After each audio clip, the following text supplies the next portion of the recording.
Diálogo Abierto.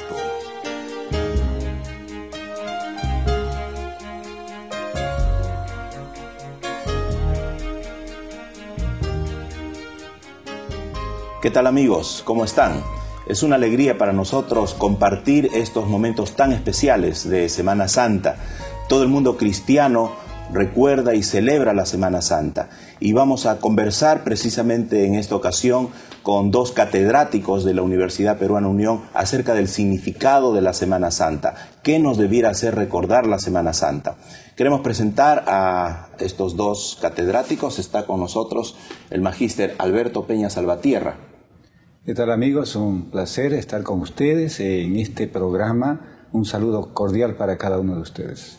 Y también nos acompaña el magíster Roy Graf. ¿Qué tal? Es un gusto poder acompañarlos en esta programación especial de Semana Santa, una fecha tan importante para la comunidad cristiana en general. Muy bien, y quien les habla, su amigo Víctor Choroco, también catedrático de la Universidad Peruana Unión. Queremos conversar un poquito y saber algo más acerca de la Semana Santa, acerca del origen de la Semana Santa, por qué celebramos la Semana Santa, qué se recuerda o qué se debe recordar en la Semana Santa. Obviamente el centro, el protagonista de la Semana Santa es el Señor Jesús, ¿verdad? Sí. Es Cristo mismo el centro, y se recuerda básicamente la última semana de la vida de Jesús, del ministerio de Jesús en esta tierra. Creo que podemos observar este corto video para tener una idea de lo que hacía el Señor Jesús, cuál era su ministerio y a qué vino a esta tierra. Veamos juntos este corto video.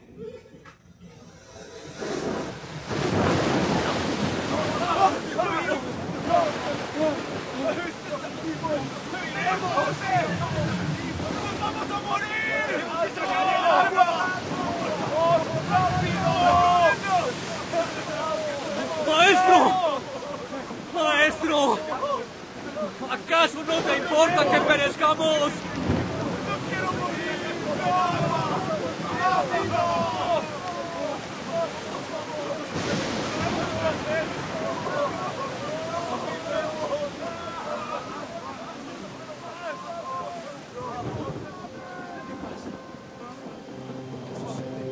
Paz. Calmaos.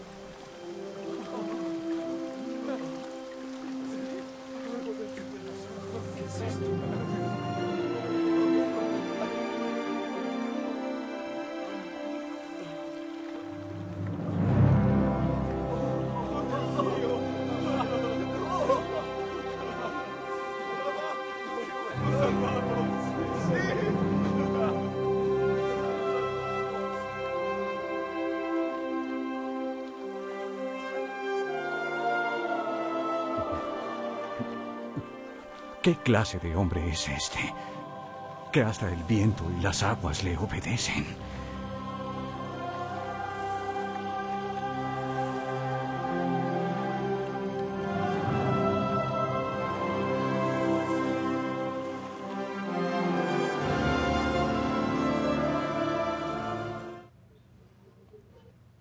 Bien, esta historia ustedes la encuentran en forma completa en el Evangelio según San Mateo, capítulo 8, versículos del 23 hasta el 27.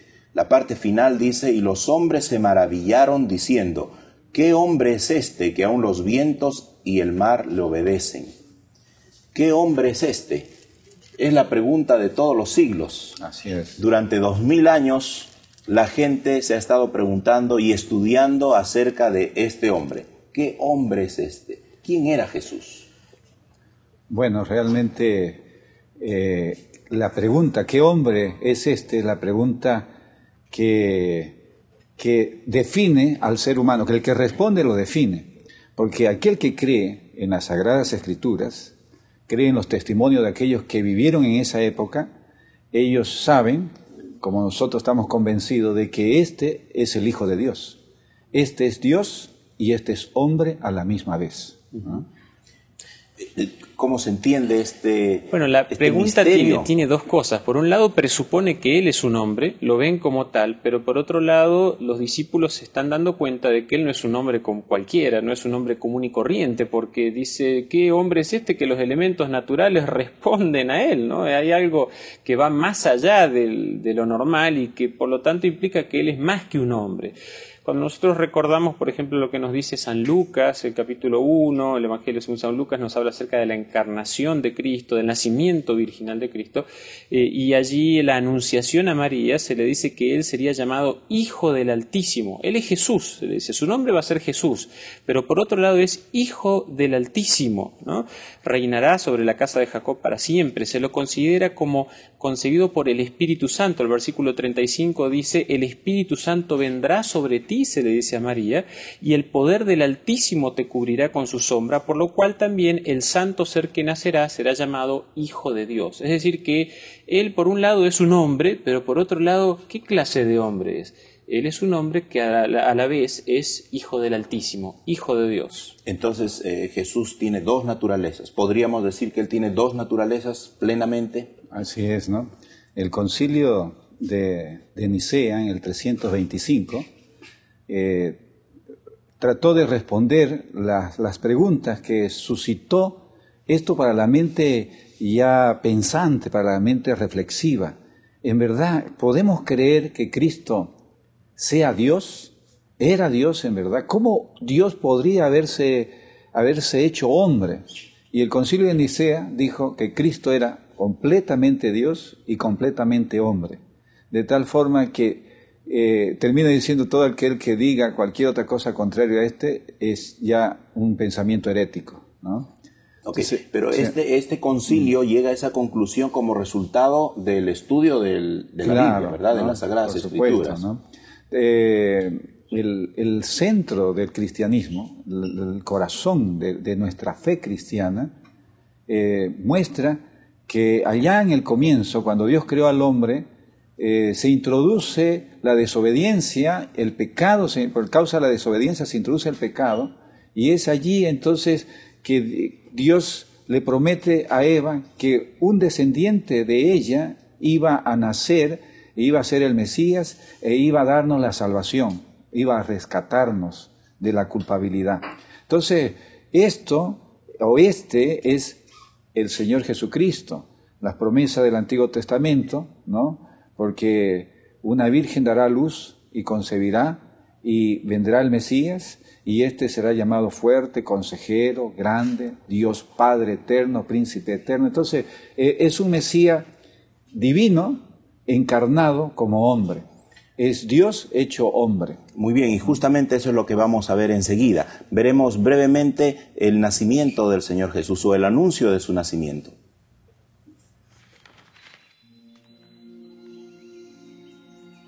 Por tanto, el Señor mismo os dará señal. He aquí que la Virgen concebirá y dará a luz un hijo y llamará su nombre Emmanuel.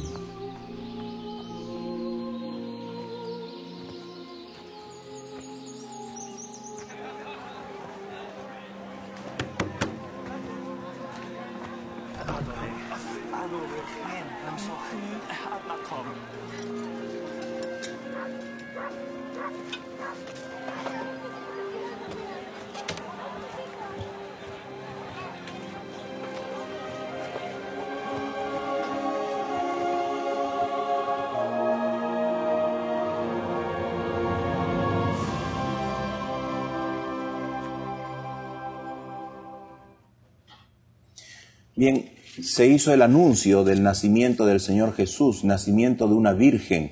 Este es un nacimiento milagroso, no tiene explicación científica para este tipo de nacimiento.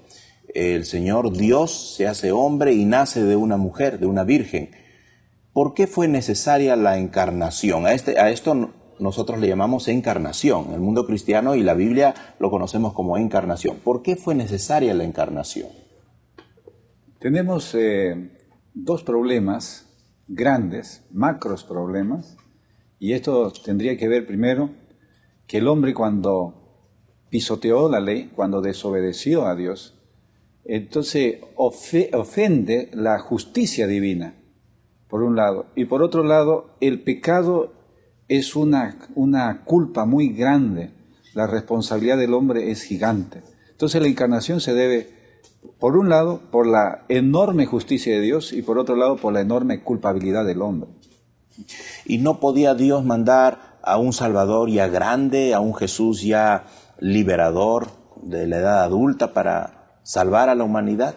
Cuando el ser humano ofende la justicia de Dios, de alguna manera se pone en tela de juicio el carácter de Dios. Y este es un problema que Cristo tiene que resolver. De alguna manera hay una acusación explícita o velada de que Dios no es justo, de que su ley no se puede cumplir. Cristo viene, nace en este planeta como un ser humano, es Dios pero se hace hombre, es el verbo hecho carne, usando el lenguaje del Evangelio según San Juan capítulo 1, y viene a mostrar que Él como un ser humano puede vivir una vida santa, una vida sin pecado, una vida perfecta, y de esa manera puede ser además nuestro sustituto, porque en realidad cuando el ser humano peca, ¿verdad? La Biblia dice que la paga del pecado es la muerte, dice Romanos capítulo 6, versículo 23. Si nosotros tenemos alguna esperanza de salvación, esa esperanza de salvación está en que consigamos un sustituto. Ese sustituto solamente puede ser divino, solo puede ser Dios hecho hombre, que viene a mostrar que podemos vivir una vida sin pecado y además viene a convertirse en nuestro sustituto. Por eso Él tiene que nacer, una concepción virginal tiene que haber, y Él tiene que nacer, crecer, vivir, desarrollarse como un ser humano y mostrar que en realidad la vida puede ser vivida como Dios la planeó a través de su ley y su palabra. Muy bien, entonces aquí se exalta, se enfatiza dos términos, el término ejemplo y el término sustituto. Como tiene que ser nuestro ejemplo, nació como una criatura y tuvo que desarrollarse como un niño, como un adolescente, como un joven, pero al mismo tiempo sustituto. Es esa la razón por la que el Señor tiene que encarnarse. Es Dios, pero se hace hombre. Así es, prácticamente Cristo viene a tomar nuestro lugar para morir en nuestro lugar y viene a labrarnos su propia justicia como nosotros teníamos que haber vivido. Entonces hay un trueque aquí. Cristo toma mi lugar y Cristo me da su lugar. Y por eso en Cristo, en esta encarnación, nosotros tenemos el único camino para la salvación. Muy bien, gracias a la encarnación entonces se hace posible la salvación. Vamos a hacer una pausa musical y escuchemos este hermoso mensaje.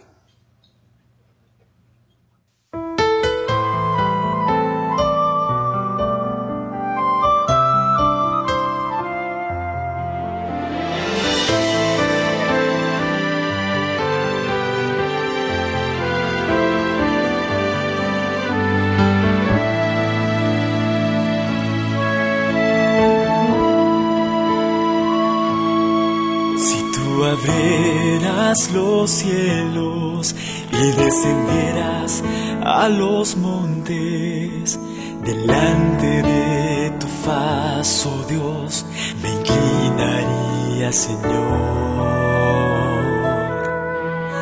Como árbol plantado junto a riberas de aguas vivas, inunda mi ser, oh Padre de amor, y haz tu voluntad aquí en mi vida. Con tu mano dirige mi camino. Se cumplió la promesa revelada en la cruz. Jesús me dio su gran perdón. Y humillado Él fue y herido por nuestras transgresiones. Yo no vi mal en Él para hacerlo sufrir. Mas úsame, Señor, úsame, Señor, úsame Háblame, Señor. Haz tu voluntad aquí en mi vida. Con tu mano dirige mi camino. Se cumplió la promesa revelada en la cruz. Jesús me dio su gran perdón. Jesús me dio su gran perdón.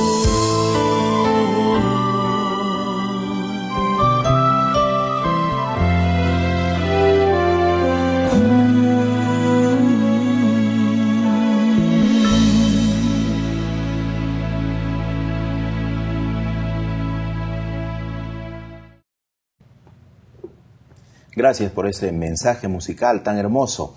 Amigos, estamos hablando acerca del significado de Semana Santa y nos acompañan dos catedráticos de la Universidad Peruana Unión. Están con nosotros el magíster Alberto Peña y el magíster Roy Graf. Hemos visto en el primer segmento, en la primera parte, el nacimiento del Señor Jesús. ¿Por qué fue necesario que Él se encarne? Dios hecho hombre. Pero ahora veremos algo acerca de su ministerio. Les invito a que veamos juntos este corto video. Y cuando le veamos, no habrá más hermosura en él que deseemos. A los suyos vino y los suyos no le recibieron. Mas a todos los que le recibieron, aun a aquellos los que creyeron en su nombre, les dio potestad de convertirse en hijos de Dios.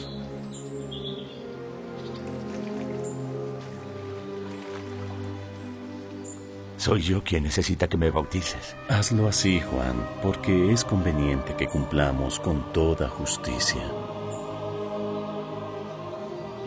Yeshua, yo te bautizo. Y después que fue bautizado, subió luego del agua.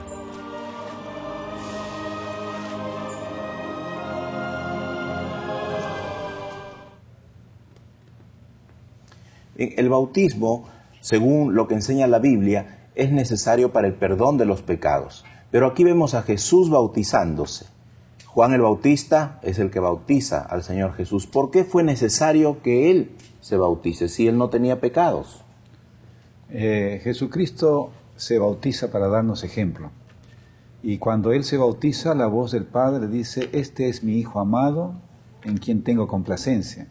Es decir, cada cristiano en algún momento de su vida tiene que tomar su decisión de creer y seguir a Jesús o no creer. Pero si creyere, dice San Marcos 16:16, y fuere bautizado, será salvo. Entonces el bautismo Jesús lo instituyó con su ejemplo, para que todos aquel que crea que Él es el Mesías, el Salvador del mundo, y lo confiese públicamente a través del bautismo. Y con esto el Señor comienza su ministerio, con su propio bautizo. Ahora, ¿qué simboliza el bautismo? Jesús fue bautizado en el río Jordán por el Bautista. ¿Cuál es la representación o el simbolismo del bautismo?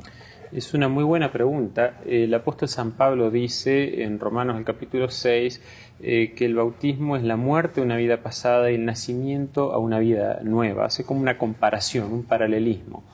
Obviamente Jesús no tenía que morir una vida pasada, una vida de pecado, pero como señaló Alberto recién, exactamente, cuando él se va a bautizar, Juan el Bautista se resiste, pero Jesús insiste y le dice: deja ahora, porque así conviene que cumplamos toda justicia. Yo tengo que dar el ejemplo en este aspecto también, porque mis seguidores sí tendrán que dejar atrás una vida pasada, una vida de pecado, y comenzar una vida nueva. Por lo tanto, el bautismo es como Jesús lo hizo: se sumerge completamente y luego sale del agua. Y es una decisión consciente. Jesús era una persona grande, ya tenía alrededor de 30 años, según lo que nos dice el Evangelio según San Lucas, y él toma esta decisión conscientemente. Y él pide ser bautizado. Él pide, exacto, él insiste. Así. Y con esto comienza su ministerio, un ministerio lleno de enseñanzas, lleno de milagros. Veamos algunos de ellos.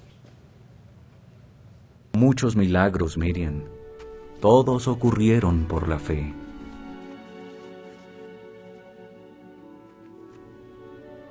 Talita cumi. A ti te digo, levántate.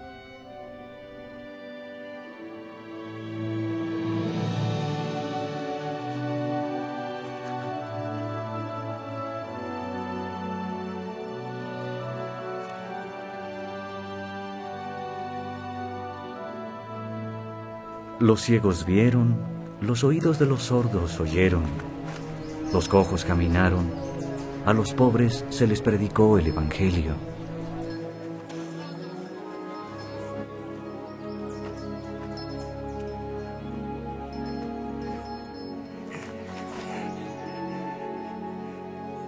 Señor, si es tu voluntad, líbrame ya de este mal. Sí, quiero.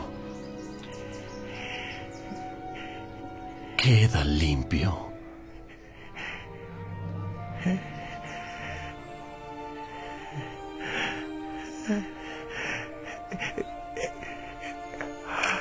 Estoy limpio. Estoy limpio. Gracias.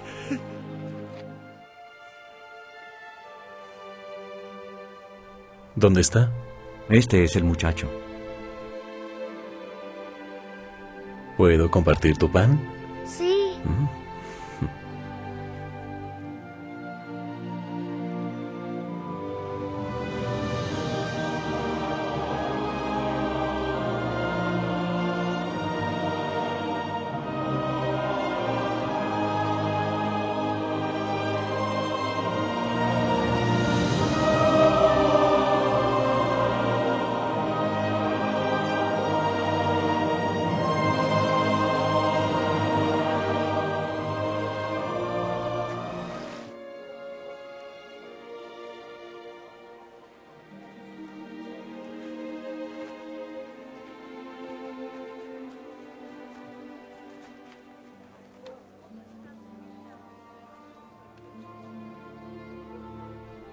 Hijo, ten buen ánimo.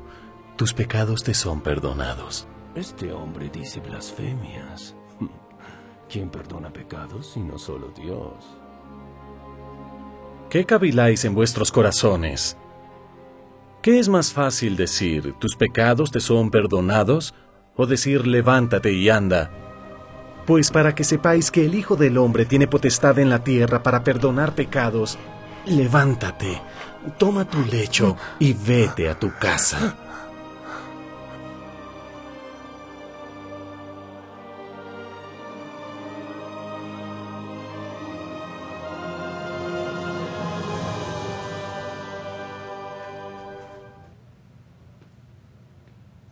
Bien, hemos visto varios milagros que realizó el Señor Jesús y por supuesto Él realizó muchos más.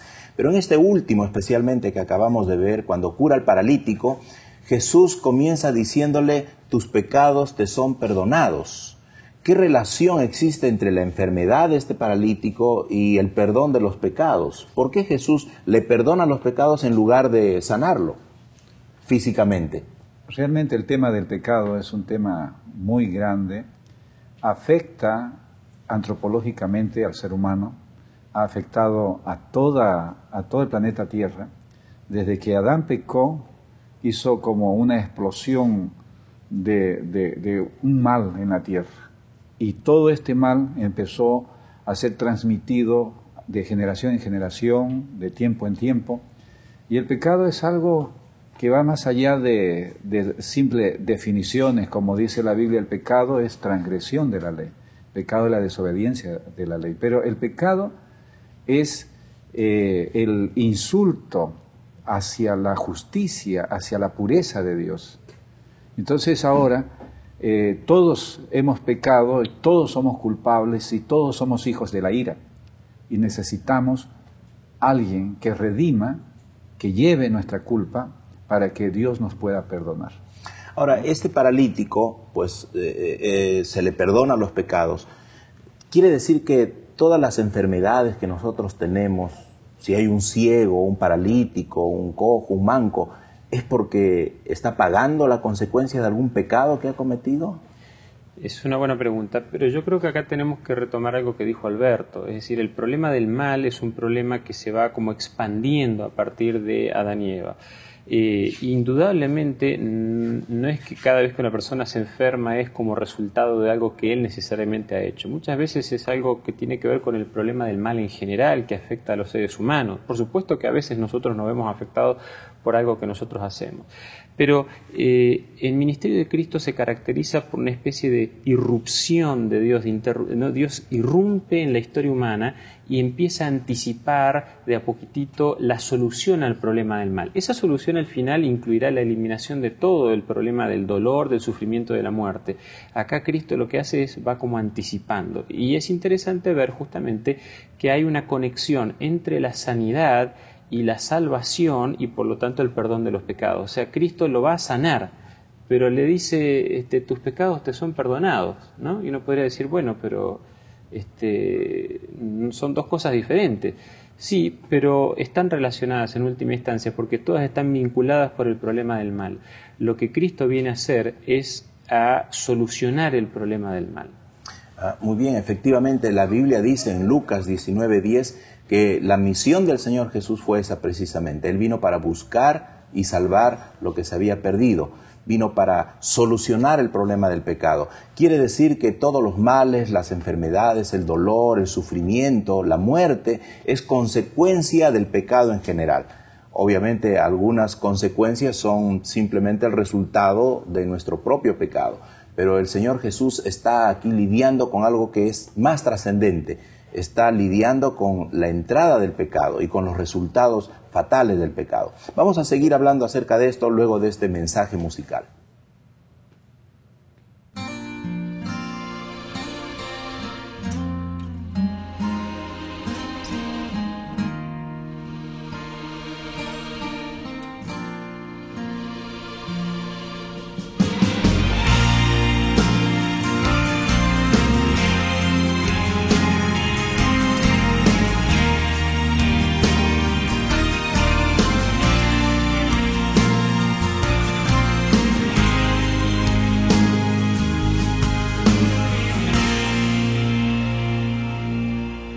Dios, tu misericordia,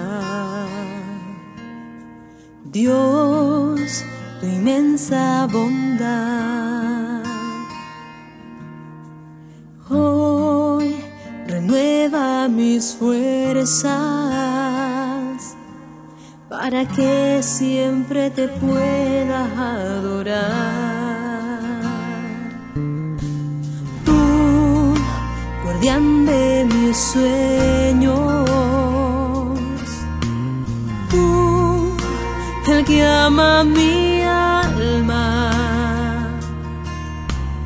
hoy renueva mis fuerzas, que tu gracia limpie toda mi maldad. Quiero alcanzar tu misericordia y que al pasar por valle de sombra no temeré, sé que estás presente, no me apartaré jamás de tu presencia.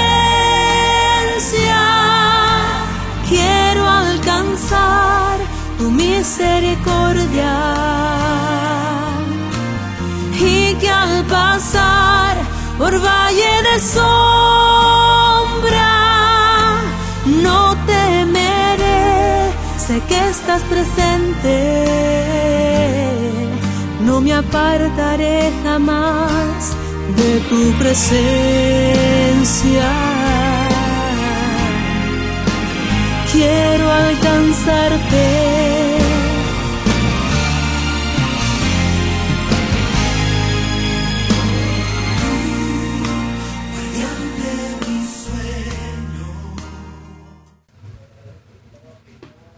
Bien, gracias por ese mensaje musical.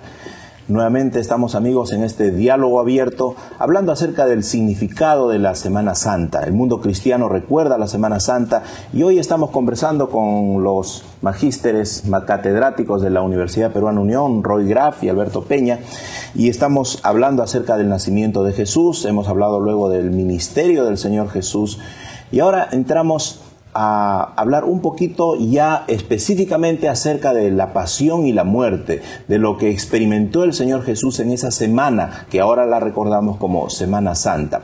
Veamos este corto video. Padre, si quieres,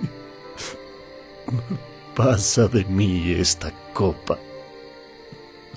Y Cristo se ofreció para tomar el pecado de muchos, la sangre que hizo posible una expiación para el alma.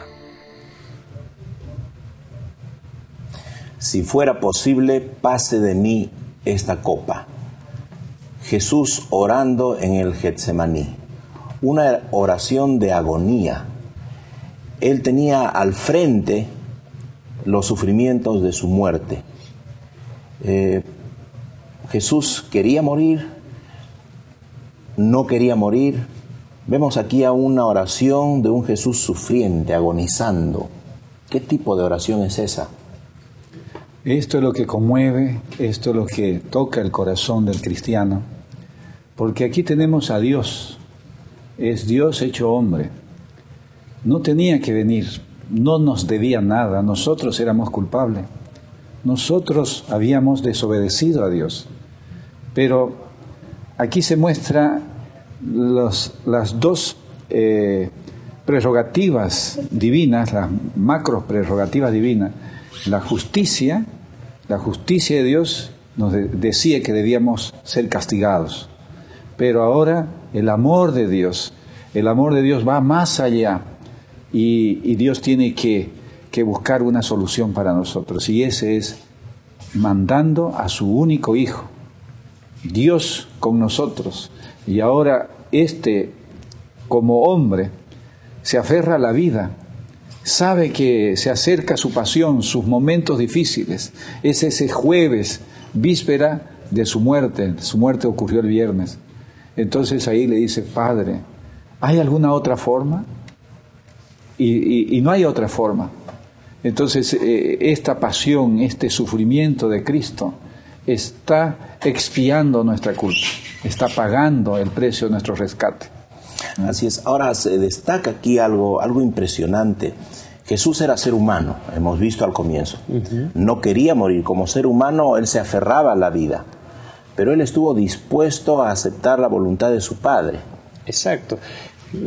¿Qué ser humano normal quiere morir? Normalmente una persona no quiere morir. Jesús es un ser humano. Siente esa aprensión frente al fenómeno de la muerte y además él sabe que se va a ver separado de Dios como consecuencia de que él está asumiendo lo que nosotros debíamos asumir. Por otro lado, pensemos que ya estaba profetizado. Una profecía clásica, Isaías 53, nos habla de el Mesías, de Cristo como un Mesías sufriente. Y esto reviste varios aspectos, importancia, ¿no? Pensemos, por ejemplo, en lo que se nos dice en la epístola a los Hebreos. Pues en cuanto él mismo padeció siendo tentado, Jesús de pronto se plantea, ¿no? ¿Será esta la única alternativa? La verdad es que no quiero, ¿no? Es poderoso para socorrer a los que son tentados. Hebreos capítulo 4, versículo 15, porque no tenemos un sumo sacerdote, y se está refiriendo a Jesús realmente aquí el autor, que no pueda compadecerse de nuestras debilidades, sino uno que fue tentado en todo según nuestra semejanza, pero sin pecado. Es decir, Jesús triunfa en esas circunstancias de adversidad. Fue tentado en el desierto, quizás se vio tentado en esa situación, es decir, y si doy marcha atrás y si abandono todo esto, se viene la peor parte, pero él decide seguir adelante, y eso porque se aferra a la voluntad del Padre, que no se haga mi voluntad sino la tuya, le dice al Padre, ¿no? Él le habla, ora, y le dice que no se haga mi voluntad sino la tuya. Él decide vivir una vida de obediencia. O sea, aquí en este momento en el Getsemaní, el Señor es tentado también. Es tentado porque tiene la posibilidad de buscar otro camino. Tiene la posibilidad de regresar, si quiere, al cielo. ahí está al frente el precio. Tiene que pagar el precio. Vino para esto, pero es el momento duro y difícil. Dice la Biblia que Él transpiró como gotas de sangre. Entonces, cuando alguien llega a ese extremo de transpirar sangre, es porque está en una agonía terrible, en un sufrimiento que no se puede describir. Pero aquí vemos a Dios, es el amor de Dios. Es Dios quien está sufriendo allí. Y yo quiero leer el texto porque creo que es pertinente, que lo mencionó aquí Roy. En Isaías 53:3 dice: despreciado y desechado entre los hombres. Ese es Jesucristo. Varón de dolores, experimentado en quebranto, y como que escondimos de él el rostro, fue menospreciado y no lo estimamos. Ciertamente llevó él nuestras enfermedades y sufrió nuestros dolores, y nosotros le tuvimos por azotado, por herido de Dios y abatido. Mas él no fue herido por sus pecados. Mas el texto dice: mas él herido fue por nuestras rebeliones, molido por nuestros pecados. El castigo de nuestra paz fue sobre él, y por su llaga fuimos nosotros curados. Así es. ¿No? Y el sufrimiento y la agonía de Cristo no terminan en el Getsemaní. Veamos el siguiente video. Dime, ¿eres tú rey entonces? Para esto he nacido, y para esto he venido al mundo. Oh, llévenselo.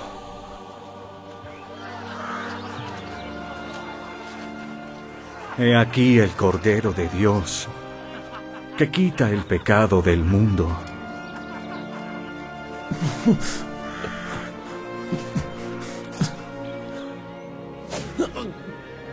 Ciertamente cargó nuestras debilidades y sufrió nuestros dolores.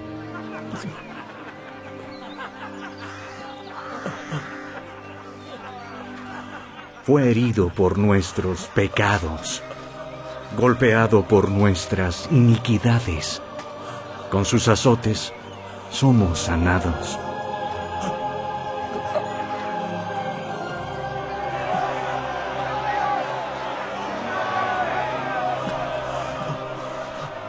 Despreciado y rechazado de los hombres, varón de dolores, experimentado en quebranto. ¡Crucifíquenlo! ¡Crucifíquenlo!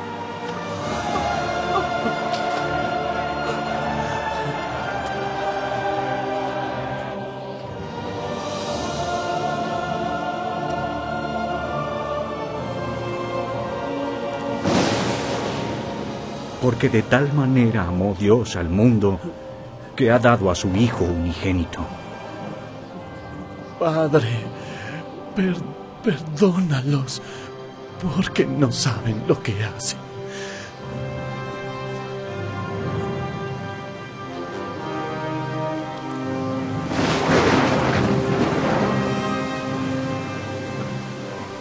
Padre, a ti encomiendo mi espíritu.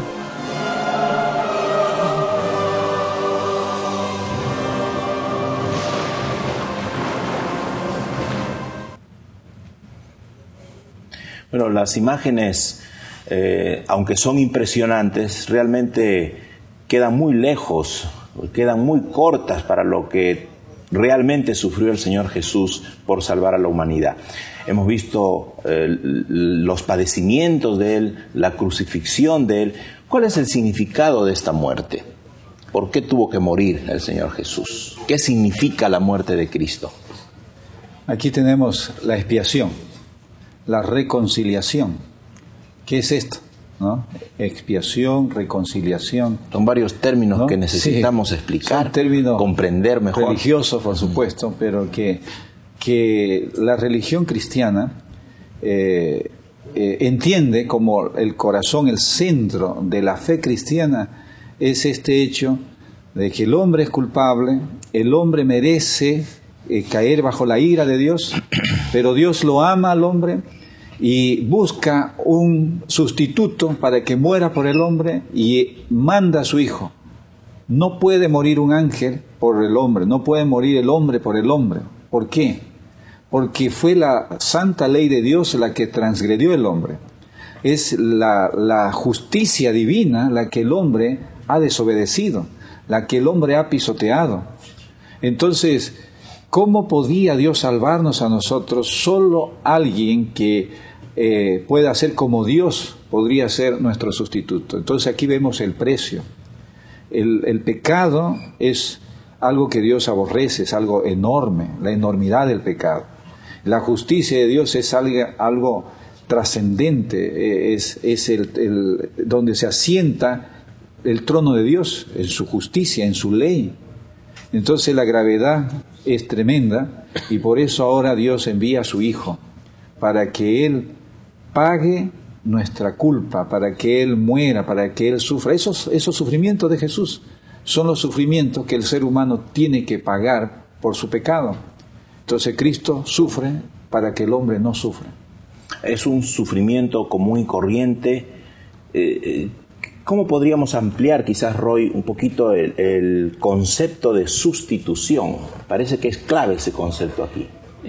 Nosotros dijimos algo en un bloque anterior, hablamos un poco del sufrimiento, de los padecimientos de Cristo. Es verdad que esto nos muestra que Cristo puede comprender nuestro sufrimiento, pero en el caso del sufrimiento va mucho más allá, justamente por esta función expiatoria, y el sufrimiento de Cristo en realidad va más allá de todo lo que nosotros podamos describir, porque en el momento de la cruz, Cristo está en la cruz, y llega un punto en que la muerte de Cristo está precedida de la separación del Padre.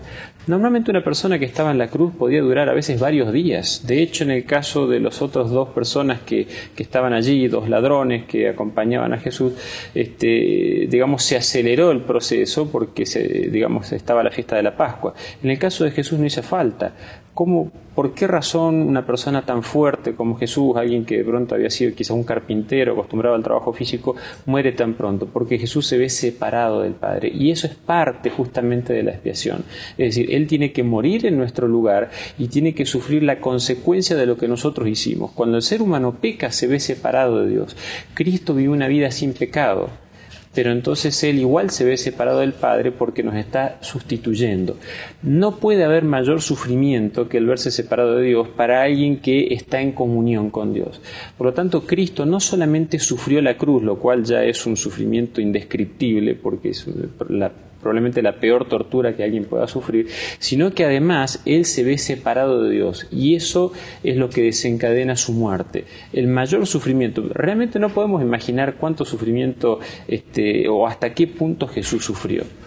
Va mucho más allá de nuestra comprensión, pero eso hace posible la sustitución y la expiación, la muerte en lugar nuestro, para que nosotros tengamos la posibilidad de vivir. Gracias.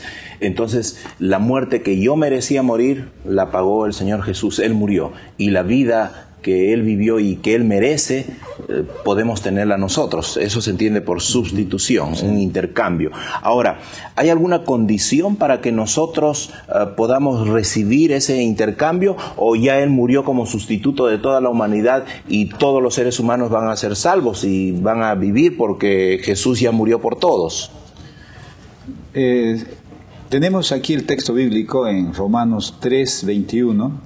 Dice: pero ahora, aparte de la ley, se ha manifestado la justicia de Dios, testificada por la ley y por los profetas.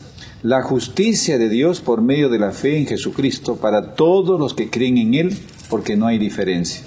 Por cuanto todos pecaron y están destituidos de la gloria de Dios, siendo justificados gratuitamente por su gracia mediante la redención que es en Cristo Jesús.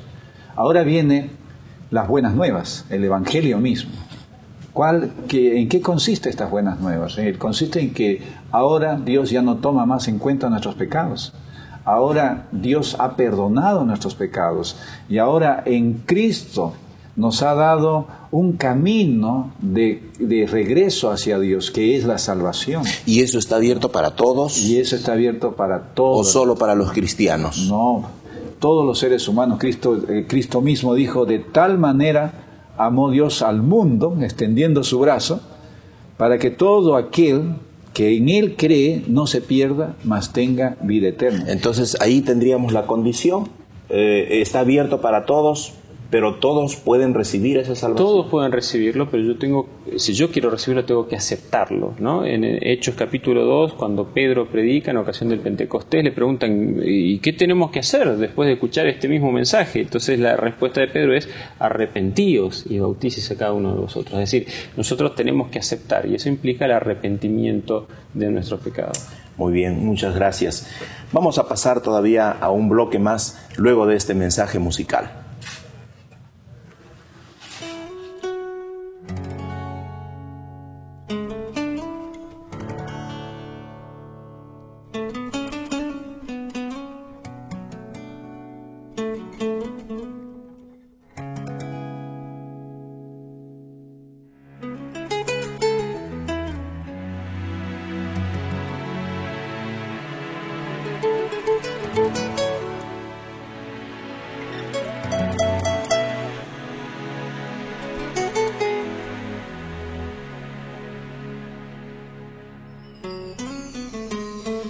Ve la cruz y expresa lo que tengas que decir.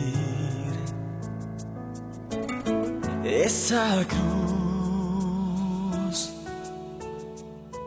tu pecado pagó y Él se sacrificó. Y si el mundo te quiere agobiar, haciendo que no puedas tener sueños más, y así te quiere angustiar. Mas no culpes al amor que está hoy en ti. No digas que ese amor le trae angustia a tu corazón. No digas que fue Cristo, pues Él demostró en la cruz su amor y murió por salvarte. Reclama hoy y siempre su amor, su grandioso amor. Yo sé, no es fácil poder creer, mas estoy contigo, pues escrito está que en mí hay poder. Quita el odio de tu corazón y aprendí ahora a perdonar, y con valor hablarás del amor que está hoy en ti. No digas que ese amor le trae angustia a tu corazón, no. No digas que fue Cristo, pues Él demostró en la cruz su amor y murió por salvarte. Reclama hoy y siempre su amor, su grandioso amor. Si hasta hoy no encontraste el camino, no. Fue el amor de Jesús que llegó a tu corazón. Y al sentir que ese amor vive en ti, encontrarás nueva vida también. No digas que ese amor le trae angustia a tu corazón, no. No digas que fue Cristo, pues Él demostró en la cruz su amor y murió por salvarte. Reclama hoy y siempre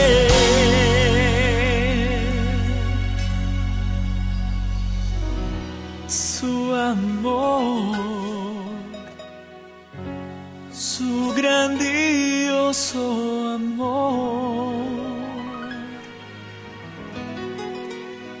su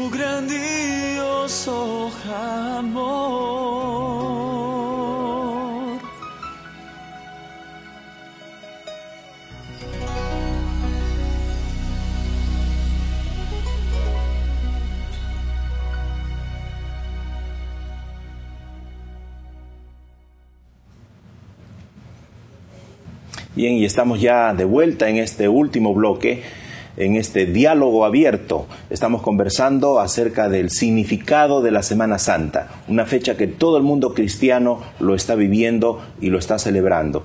Estamos conversando con los magísteres Alberto Peña y Roy Graf, ambos catedráticos de la Universidad Peruana Unión. Hemos visto en la primera parte, en la primera sección, acerca del nacimiento del Señor Jesús, un nacimiento virginal, tuvo que encarnarse, hacerse hombre para venir a este mundo.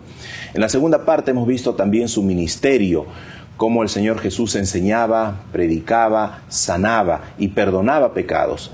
En la tercera sección vimos su pasión y su muerte. Vimos cuán necesaria era esa muerte sustitutoria por el ser humano. Gracias a que Él murió, nosotros ya no tenemos que morir, pero hay una condición: tenemos que creer en Él y aceptarlo como Salvador. Cuando lo aceptamos como Salvador, creemos en Él, entonces podemos ser acreedores de ese acto sustitutorio. Jesús pagó mi muerte y yo puedo vivir la vida que Él merece. Vamos a ver este corto video.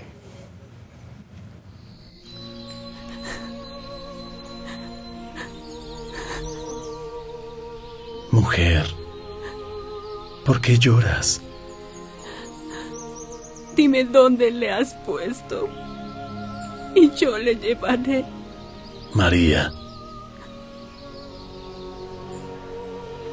Maestro.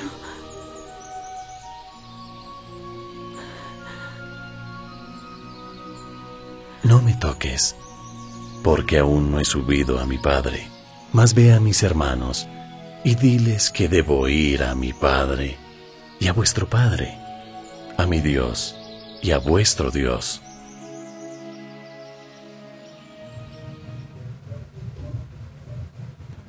Bien, la obra de Cristo no termina con su muerte. Hay algo más después de la muerte de Cristo. Él resucita. No es un Salvador muerto, es un Salvador que está vivo. Él ha resucitado y vive. ¿Qué pasó con el Señor Jesús? ¿Qué significa esa resurrección? ¿Qué nos dice a nosotros su resurrección? Esa era la promesa de Dios, que tenía que venir el Salvador, que iba a morir, pero también que iba a resucitar al tercer día. Y ese acontecimiento es el que marca la diferencia entre el cristianismo y cualquier otra religión. Cristo resucitó, murió, fue sepultado, pero resucitó, salió a la vida con el poder de sí mismo, porque Él es Dios, con el mandato de su Padre, salió a la vida, resucitó. Eso es lo maravilloso. Ese es el mensaje que nos llena de esperanza, porque nuestro Dios, nuestro Salvador, está vivo todavía. Así es. Ahora, Él, después de resucitar, todavía dedicó 40 días que estuvo andando entre la gente, entre sus discípulos, y dando promesas también a sus discípulos. ¿Qué pasó después que Jesús se fue? ¿A dónde se fue y qué hace? Hechos, el capítulo 1, nos cuenta acerca de la ascensión de Cristo. Y el Nuevo Testamento en varios lugares, uno de ellos es la Epístola a los Hebreos, pero hay varias menciones, se nos dice que Él está a la diestra del Padre y se nos dice que Él intercede por nosotros, ¿sí? Él hace una tarea mediadora, ¿sí? El apóstol Pablo le dice a Tito que hay un solo mediador entre Dios y los hombres, Jesucristo hombre, es decir, que a partir de su ascensión, ¿verdad? Él es entronizado allí en el cielo, a la diestra del Padre, e inicia una tarea como sumo sacerdote. Incluso hemos leído algún texto que lo menciona y lo considera a Jesús como justamente un sumo sacerdote, un sacerdote que intercede entre Dios y cada uno de nosotros. Los méritos de su sacrificio expiatorio son puestos y colocados en nuestro favor. Cuando nosotros cometemos algún pecado, si pedimos perdón, Él puede perdonar nuestros pecados justamente en virtud de su sacrificio expiatorio, y frente al Padre Él puede solicitar ese perdón en función de lo que Él mismo ha hecho. Hace una tarea intercesora.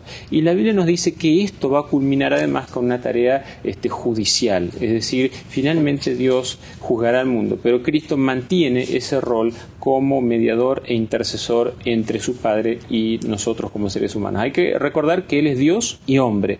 Por un lado, Él se aferra a la divinidad, por otro lado, Él nos puede representar delante del Padre. Muy bien, entonces, luego de la resurrección de Jesús, de todavía un ministerio medio epílogo aquí en la tierra, de andar todavía con sus discípulos, Él asciende a los cielos, se sienta a la diestra del Padre, está en el santuario celestial, cumpliendo todavía una labor importante, que es parte del plan de salvación. Así es. Todavía, ¿no? Y está cumpliendo la labor de sumo sacerdote, intercediendo por cada uno de nosotros. Veamos todavía este corto video.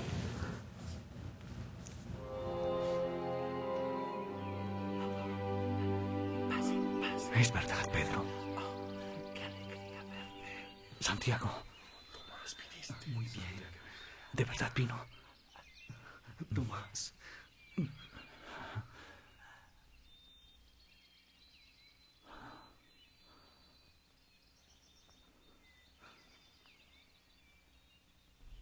Paz a vosotros.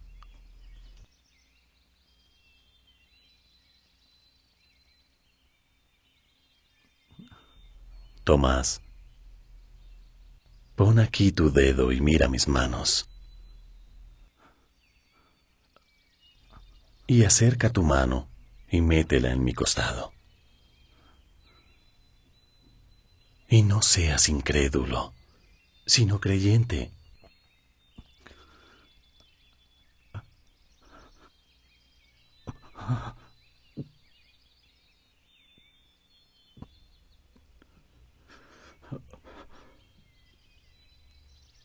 Mi Señor y mi Dios.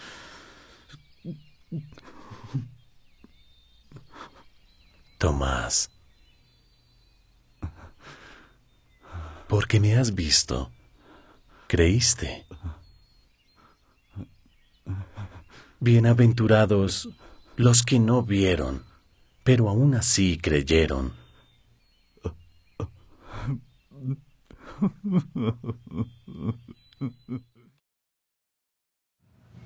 Bien, amigos, esto nos muestra que la Semana Santa nos lleva a todos hacia el pasado, cuando Cristo vino a esta tierra como un ser humano, realizó su ministerio, su muerte en la cruz, su resurrección.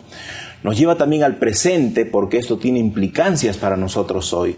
Y como acabamos de ver, y lo que la palabra de Dios nos dice, también nos lleva hacia el futuro, porque hay una esperanza que está de por medio para el futuro.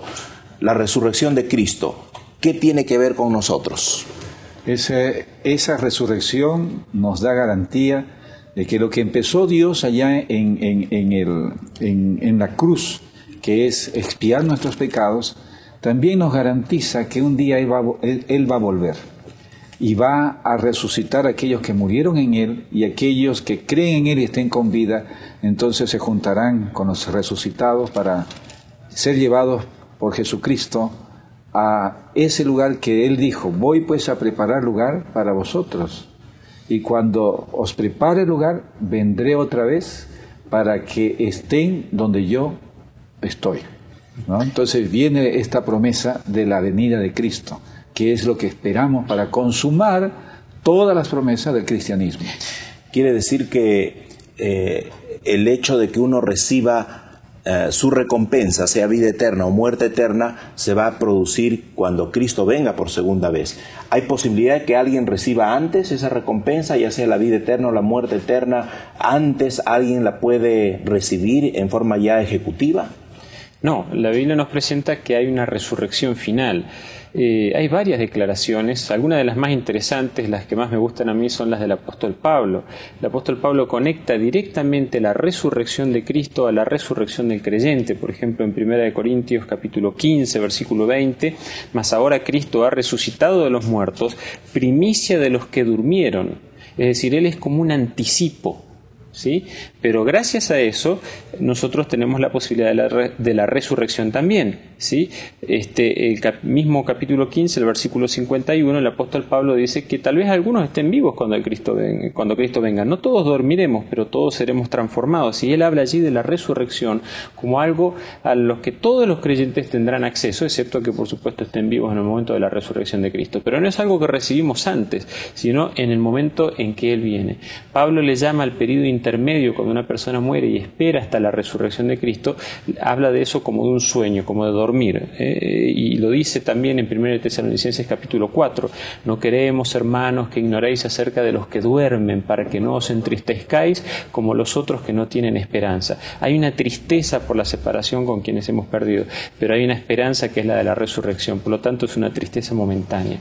Pero sí, es una esperanza segura. Bien, gracias. Quiere decir, amigos, que el Señor Jesús vino a esta tierra como un niño, dio su vida por nosotros en sustitución, resucitó, y eso garantiza nuestra resurrección. Quiere decir que la vida no acaba con la muerte. Hay una resurrección que nos espera para el futuro, para cuando Cristo venga por segunda vez. Y todos aquellos que creen en Él recibirán esta vida eterna. Entonces, esta promesa, esta gran esperanza del cristiano, se dirige a estos aspectos: a la segunda venida de Jesús, a la resurrección y a la vida eterna. Eso nos recuerda a la Semana Santa. Eso es lo que debemos pensar y reflexionar durante Semana Santa. No son días para estar tristes, son días para estar agradecidos a Dios por lo que hizo por nosotros y para estar felices porque el Señor tiene grandes promesas para sus hijos. Que el Señor los bendiga en esta Semana Santa. Quisiera poder creer. Tú puedes, Jonás. Tú puedes. Y porque Él vive, todos viviremos. Todos nosotros.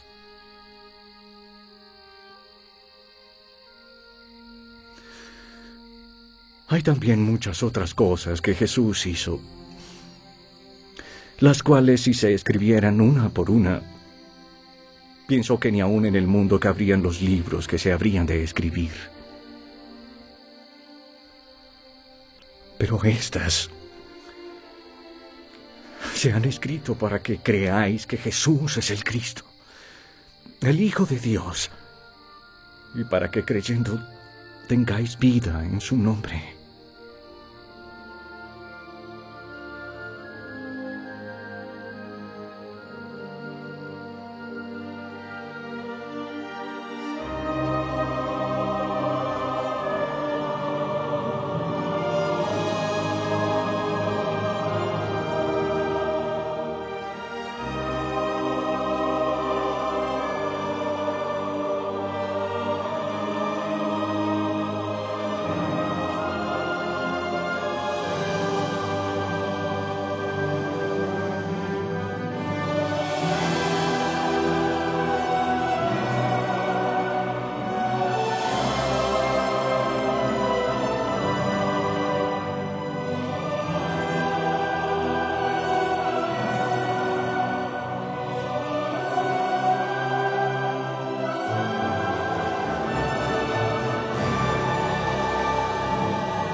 Diálogo abierto.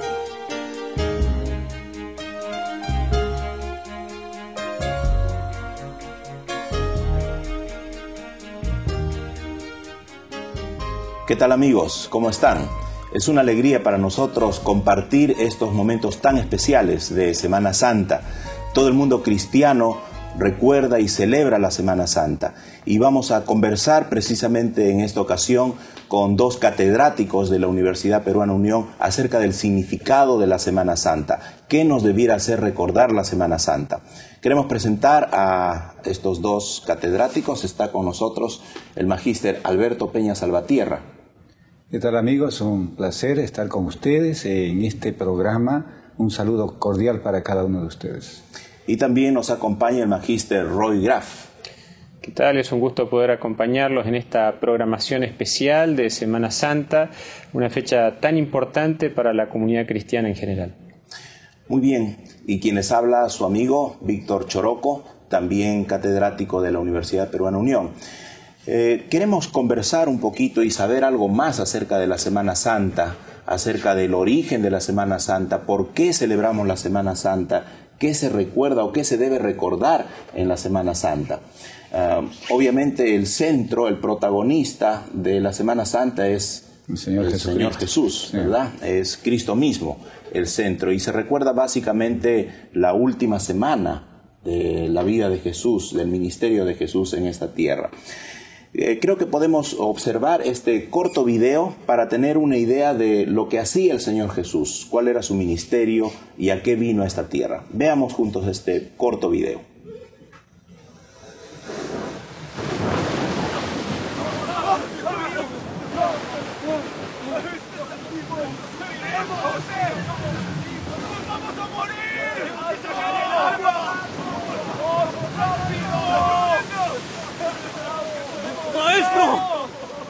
¡Maestro! ¿Acaso no te importa que perezcamos? ¡No quiero morir!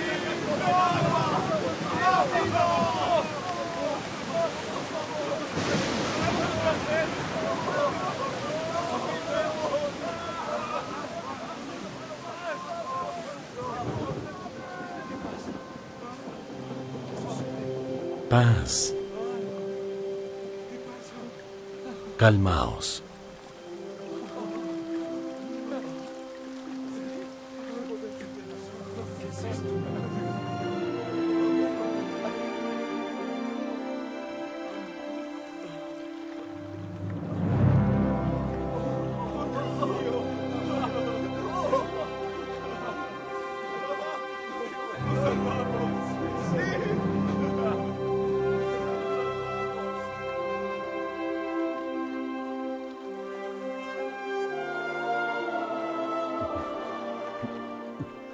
¿Qué clase de hombre es este? Que hasta el viento y las aguas le obedecen.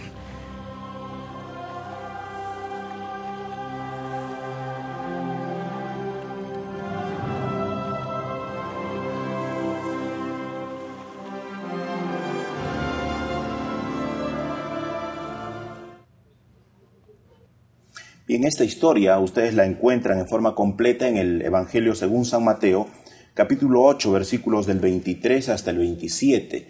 La parte final dice: y los hombres se maravillaron diciendo, ¿qué hombre es este que aun los vientos y el mar le obedecen?